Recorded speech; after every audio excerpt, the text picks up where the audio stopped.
പരിപാടികൾ ഇന്ന് രാജ്യത്തിൽ എമ്പാടും നടന്നുകൊണ്ടിരിക്കുന്നു. നമ്മുടെ രാജ്യം ബ്രിട്ടീഷ് ആധിപത്യങ്ങളിൽ നിന്ന് മറ്റ് പലതരത്തിലുള്ള രാജ്യങ്ങളുടെ സ്വാധീനങ്ങളിൽ നിന്ന് നമ്മുടെ ഇന്ത്യ സ്വതന്ത്രമായ ഒരു ദിവസമാണ് 1947 ഓഗസ്റ്റ് മാസം 15-ാം തീയതി. എന്നാൽ അതിൻ്റെതായ ഓർമ്മ പുതുക്കലുകൾ ഓരോ വർഷങ്ങളിലും നമ്മൾ നടത്താറുണ്ട്. പക്ഷേ യഥാർത്ഥമായ സ്വാതന്ത്ര്യം നമുക്ക് പ്രാപിക്കാൻ കഴിഞ്ഞിട്ടുണ്ടോ? സാക്ഷാൽ സ്വാതന്ത്ര്യം നമ്മുടെ ജീവിതത്തിൽ പ്രാപിക്കാൻ കഴിഞ്ഞിട്ടുണ്ടോ എന്നുള്ളത് ശ്രദ്ധേയമായി നമ്മൾ ചിന്തിക്കേണ്ട ഒരു കാര്യമാണ്. നമ്മൾ എല്ലാവരും സ്വതന്ത്ര ഇന്ത്യയുടെ ഭാഗമായി തീർന്നിരിക്കുന്നതിൽ അഭിമാനം കൊള്ളുന്നവരാണ്. സ്വാതന്ത്ര്യത്തിന് വേണ്ടി പൊരുതിയ ധീര മഹാത്മാക്കളുടെ മുമ്പിൽ നമ്മൾ ശിരസ്കരായി നിന്നുകൊണ്ട് നമുക്ക് നേടിത്തന്ന സ്വാതന്ത്ര്യത്തെ നമ്മൾ അതുപോലെ അംഗീകരിക്കുകയും ആ സ്വാതന്ത്ര്യം നഷ്ടപ്പെടുത്തി കളയാതെ മുമ്പോട്ട് പോകണം എന്ന് ആഗ്രഹിക്കുന്നവരുമാണ്. പക്ഷേ യഥാർത്ഥമായ സ്വാതന്ത്ര്യത്തിലേക്ക് നമ്മൾ എത്തിച്ചേർന്നിട്ടുണ്ടോ? ഞാൻ ചില നാളുകൾക്ക് മുമ്പ് കണ്ട ഒരു വർത്തമാന പത്രത്തിലെ ഒരു തലക്കെട്ട് ഇങ്ങനെയാണ്: ദൈവത്തിന്റെ സ്വന്തം നാട് ഇന്ന് ലഹരികളുടെ സ്വന്തം നാടായി മാറിയിരിക്കുന്നു. ദൈവത്തിന്റെ സ്വന്തം നാട് എന്നറിയപ്പെടുന്ന ഈ കൊച്ചു കേരളം പ്രകൃതി സുന്ദരമാണ്. ഈ പ്രകൃതി സുന്ദരമായ ഈ കൊച്ചു കേരളത്തെ അന്ന് വിദേശികൾ പേരിട്ടതാണ് ഗോഡ്സ് ഓൺ കൺട്രി, ദൈവത്തിന്റെ സ്വന്തം നാട്. പക്ഷെ ദൈവത്തിന്റെ സ്വന്തം നാട് ഇന്ന് ലഹരികളുടെ അടിമത്തങ്ങളിലേക്ക് കടന്നുപോയിക്കൊണ്ടിരിക്കുന്നു. ലഹരി ഉപയോഗിക്കപ്പെടാത്ത ആളുകൾ ഇന്ന് സമൂഹത്തിൽ കുറവാണ്. ചെറിയ കുഞ്ഞുങ്ങൾ മുതൽ പ്രായമായവർ വരെ ലഹരിയുടെ ഉപയോഗങ്ങളിൽ അടിമപ്പെട്ട് കിടക്കുന്നു. പ്രത്യേകിച്ച് പണ്ട് പ്രായമുള്ളവരാണ് ലഹരി ഉൽപ്പന്നങ്ങൾ ഉപയോഗിച്ചതെങ്കിൽ ഇന്ന് നമ്മുടെ കുഞ്ഞുങ്ങൾ കലാലയങ്ങളിൽ, സ്കൂൾ കോളേജ് തലങ്ങളിൽ പോകുന്ന കുഞ്ഞുങ്ങൾ രാവിലെ പഠനത്തിനായിട്ട് ഒരുങ്ങി നല്ല യൂണിഫോം ഇട്ട്, നല്ല ബാഗുമിട്ട്, നല്ല പുസ്തകങ്ങളുമായി പഠിച്ച് സമൂഹത്തിൽ ഏറ്റവും നല്ല ഒരു വ്യക്തിയായി ജീവിക്കാൻ വേണ്ടി നമ്മൾ രാവിലെ കുളിപ്പിച്ചൊരുക്കി വിടുന്ന കുഞ്ഞുങ്ങൾ അതേ പരുവത്തിനും അതേ പാകത്തിനും വീട്ടിലെത്തിച്ചേരുമെന്ന് ആർക്കും ഉറപ്പ് പറയാൻ കഴിയത്തില്ല. എവിടെയൊക്കെയോ കലാലയങ്ങളിൽ, ഏതൊക്കെയോ കൂട്ടുകെട്ടുകളിൽ ലഹരിയുടെ ഉപയോഗങ്ങളിൽ ചെന്നുപെട്ട് അവർ സമൂഹത്തിൽ പരാജയത്തിലേക്ക് കടന്നു പോകുന്നു. ചിലത് വഴിത്തലയ്ക്കൽ തളർന്നു കിടക്കുന്നു, ചിലർ യാത്രയിൽ തളർന്നു കിടക്കുന്നു. അങ്ങനെ ഒരു പരാജയത്തിലേക്ക് ഇന്നത്തെ കാലഘട്ടം കടന്നു പോകുന്നത് കൊണ്ടാണ് ഈ സ്വാതന്ത്ര്യ ദിനം ആഘോഷിക്കുന്ന ഈ ദിവസത്ത് അസംബ്ലീസ് ഓഫ് ഗോഡ് വള്ളിപ്പാറ സഭയിലുള്ള ദൈവമക്കൾ ചേർന്നുകൊണ്ട്, ചെറുപ്പക്കാരായ സഹോദരങ്ങൾ ചേർന്നുകൊണ്ട് ഞങ്ങൾക്ക് ഈ സമൂഹത്തിലെ ലഹരി വേണ്ട, ഞങ്ങളുടെ ജീവിതത്തെ രക്ഷിച്ച ഒരു മാർഗത്തെക്കുറിച്ച് സമൂഹത്തോട് വിളിച്ചു പറയാൻ ഞങ്ങൾ ഇന്നത്തെ ദിവസം സമയം വേർതിരിച്ചത്. പ്രിയപ്പെട്ടവരെ, ലഹരിയിൽ ഒന്നാമനായി നിൽക്കുന്നത് മദ്യം തന്നെയാണ്. മദ്യത്തെ കടത്തിവെട്ടാൻ മറ്റൊരു ലഹരിയില്ല.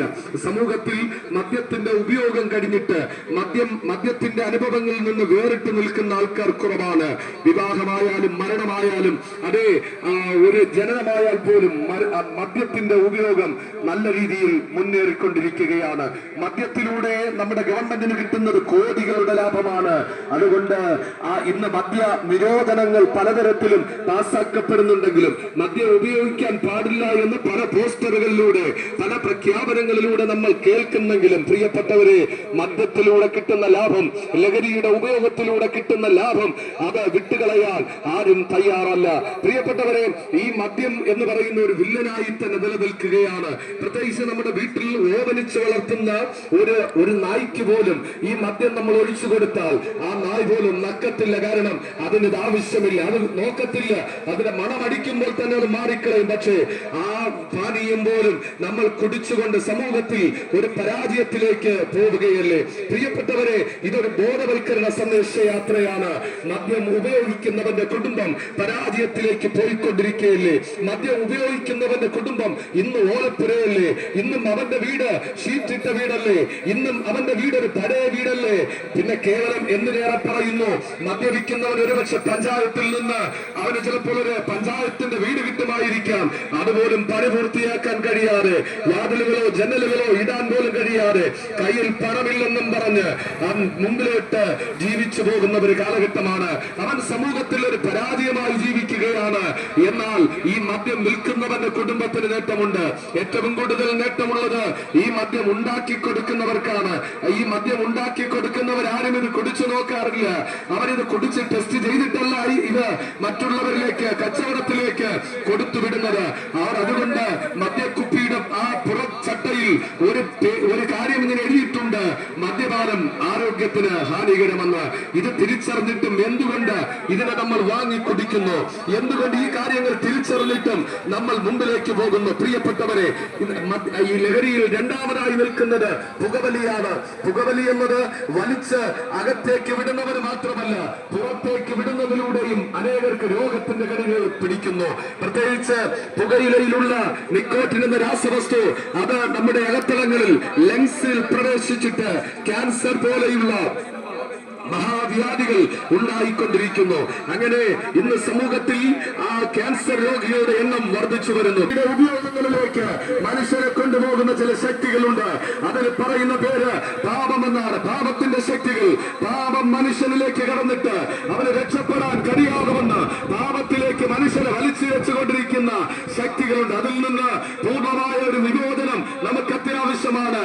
ഇവിടെ ഇതാ നമ്മൾ കണ്ട സ്കിറ്റിൽ നമ്മൾ തിരിച്ചറിഞ്ഞ ഒരു യാഥാർത്ഥ്യം, ചില സാത്താന്യ ശക്തികൾ ആ ചെറുപ്പക്കാരനെ പരാജയത്തിലേക്ക് വീഴ്ത്തിക്കളഞ്ഞു. എന്നാൽ അവരെ അതിൽ നിന്ന് രക്ഷിക്കാൻ ഒരൊറ്റ മാർഗത്തിന് മാത്രമേ കഴിഞ്ഞിട്ടുള്ളൂ. അവൻ ആർക്കും രക്ഷപ്പെടാൻ വഴിയില്ലാതിരുന്നപ്പോൾ ഒരു വഴിയിലൂടെയും രക്ഷപ്പെടുകയില്ല. അടുത്ത സെക്കൻഡുകളിൽ ആത്മഹത്യ തന്നെ എന്ന് വിധി എഴുതിയിട്ടിരുന്ന സമയത്ത് ദൈവത്തിന്റെ വചനം ഇങ്ങനെ പറയുന്നു, മറ്റൊരുത്തനും രക്ഷയില്ല, നാം രക്ഷിക്കപ്പെടുക മനുഷ്യരുടെ ഇടയിൽ ആകാശത്തിന്റെ കീഴിൽ നൽകപ്പെട്ട വേറൊരു നാമവുമില്ല. അങ്ങനെയെങ്കിൽ പ്രിയപ്പെട്ടവരെ, ഇന്ന് സമൂഹം പരാജയത്തിലേക്കല്ല, നമുക്ക് രക്ഷപ്പെടാനുള്ള ഒരു മാർഗമുണ്ട്, രക്ഷപ്പെടാനുള്ള ഒരു വഴിയുണ്ട്. ആ വഴിയിലേക്ക് നമുക്കൊന്ന് കടന്നു വരാൻ തയ്യാറായാൽ നമ്മളെ രക്ഷിപ്പാൻ കഴിവുള്ള യേശു തന്നെ വഴിയും സത്യവും ജീവനുമാകുന്നു. യേശു മുഖാന്തരമല്ലാതെ ആരും പിതാവിന്റെ അടുക്കൽ എത്തുന്നില്ല എന്നുള്ള ഒരു സന്ദേശവും ഞാൻ ഈ സമൂഹത്തോട് അറിയിക്കുകയാണ്. അങ്ങനെയെങ്കിൽ പ്രിയപ്പെട്ടവരെ, നമുക്ക് ലഭ്യമായ ഈ സമയം പരാജയപ്പെടാനല്ല, ഒരല്പം ആയുസ്സാണ് നമുക്കുള്ളത്. എപ്പോഴാണ് മരണം സംഭവിക്കുന്നതെന്ന് ആർക്കും പറയാൻ കഴിയത്തില്ല. അങ്ങനെ ഒരു കാലാവസ്ഥയിലൂടെ മുന്നോട്ട് പോകുമ്പോൾ നമ്മുടെ ജീവിതത്തെ ഒന്ന് ലഹരിയിൽ നിന്നൊരു മാറ്റി, ലഹരിയുടെ ഉപയോഗങ്ങളിൽ നിന്ന് ഒന്ന് മാറ്റിപ്പിടിച്ചുകൊണ്ട് നല്ല ഒരു ജീവിതം നയിപ്പാൻ സർവശക്തനായ ദൈവം നമുക്കെല്ലാവർക്കും അവസരങ്ങൾ ഒരുക്കട്ടെ എന്നുള്ള നല്ല വാക്കുകളോടെ ഞാൻ എന്റെ വാക്കുകൾക്ക് വിരാമം കുറിക്കുന്നു. പ്രത്യേകിച്ച് കേട്ട എല്ലാവർക്കും വേണ്ടി ഞങ്ങൾ പ്രാർത്ഥിക്കുന്നു. താങ്കൾക്ക് കൂടുതലായി പ്രാർത്ഥനകൾ താല്പര്യമുണ്ടെങ്കിൽ, ആവശ്യമുണ്ടെങ്കിൽ ഞങ്ങളുമായി സമീപിക്കാം. മറ്റ് പൊതുവായിട്ടുള്ള പരിപാടികൾ, പൊതു കാര്യങ്ങൾ ഞങ്ങൾ മറ്റൊന്നും സംസാരിക്കുന്നില്ല. താങ്കളെ കർത്താവ് സ്നേഹിക്കും.